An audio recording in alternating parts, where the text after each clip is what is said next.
एक दौर था जब बड़े चाव से तेरे हाथ की रोटी खाता था मैं माँ। एक दौर था जब बड़े चाव से तेरे हाथ की रोटी खाता था मैं माँ।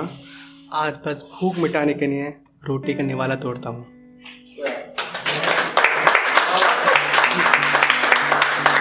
अच्छा, कुछ दोस्त होते हैं जो अपने जिगरी होते हैं, जो बस गालियाँ देकर मोटिवेट करते हैं। ये उनके नहीं है कि टाइटल है कि मेरे साथ कुछ ऐसे नमूने रहते हैं जो खुद को अपना दोस्त बताते हैं। लगी ठोकर तो मुझे वो संभालने भी आते हैं, लगी ठोकर तो मुझे वो संभालने भी आते हैं, तो कभी खुद लात मारकर मुझे गिराते भी हैं।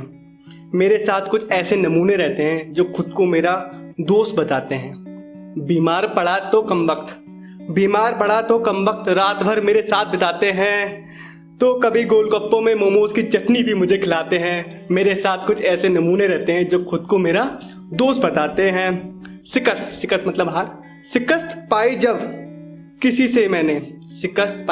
से मैंने तो हौसला भी बढ़ाते हैं। पर कमबख्त शिकस्त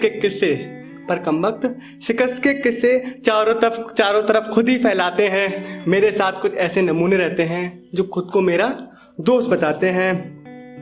समझ नहीं पाया विजय इनको कि खुदा ने हीरे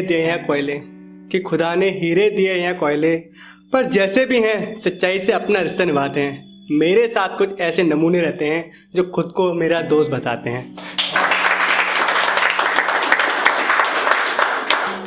एक ना लाइंस मैंने, छोटी सी पोएम है, इसका शीर्षक है जानवर मानवों से लाख गुना अच्छे हैं। तो थोड़ा सा ये नारी के लिए है। टाइटल 3 उम्र की नारियां हैं जिनका बलात्कार हुआ है। अमन भाई ने बहुत अच्छा बोला था इसमें, तो मैं उनका ही बताऊं कि वो अपनी कहानियां बता रही हैं। मेरा लास्ट में रिप्लाई होगा कि है 1 मिनट प्लीज। हाँ। एक नारी के चीरहरण के प्रतिफल में महाभारत का विध्वंस युद्ध हुआ। एक नारी के अपहरण के प्रतिफल में जानी रावण और उसके कुल का वध हुआ। आज वही नारी हवस का शिकार हुई हैं, बता रही अपनी सच्चाई, क्यों वो समझ में तिरस्कारित हुई हैं। सच्चाई है 3 उम्र की नारियों की, बताना विजय क्या थी इन विचारों की। मैं तो थी एक छोटी बच्ची जिसको था चॉकलेट से प्यार। मुझे क्या पता था उस दुकानदार का था गंदा विचार। चॉकलेट देकर मुझे वो एक कमरे में ले गया, जिस कृतज्ञ से थी मैं अपरिचित। वह कृतज्ञ उसने मेरे तन से किया। आज बैठी हूँ यमराज के साथ, मेरे बदन को देख यमराज भी रोता है। नरक की सभी यातनाएं दूंगा उस दुकानदार को। हर पल वो मुझसे कहता है, चुप हो जाए छोटी बच्ची, मेरी तुझसे कड़वी सच्चाई है। लूटी जिसने मेरी आबरू, वो मेरा मुंह भोला भाई है। जब आया था घर मेरे भैया ने बुलाया था, भैया ने ही मेरा उससे परिचय कराया था। कलाई पर राखी मैंने भी तो बांधी थी, माथ पर तिलक मैंने भी तो सजाया था। होता था जब आस पास वो एक सुरक्षा सूत्र सा लगता था। खुलकर बात करती थी उससे, अपना सा वो लगता था।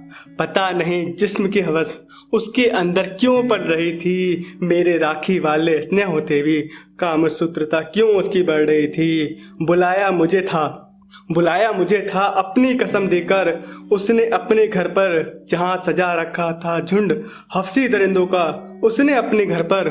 शुरुआत छेड़खानी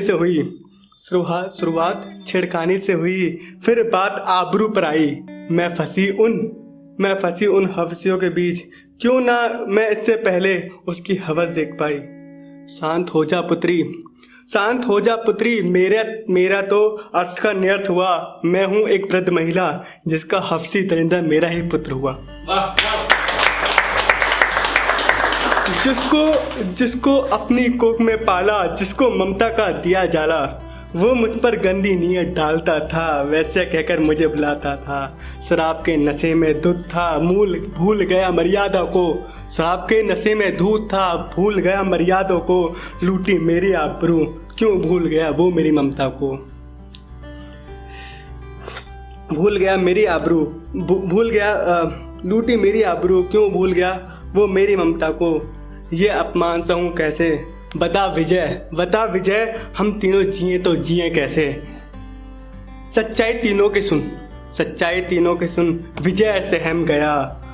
मानव के अंदर दानव देखकर थोड़ा विचलित हो गया। बोला काश इनसे इनका पुरुषार्थ छिन जाए। अगर नर्क में कोई सर्वपरि सजा हो, वो भी कम पड़ जाए। ऐसे दुकानदार मुंह भोले भाई और पुत्रों को गंदे कीड़े पड़ जाएं।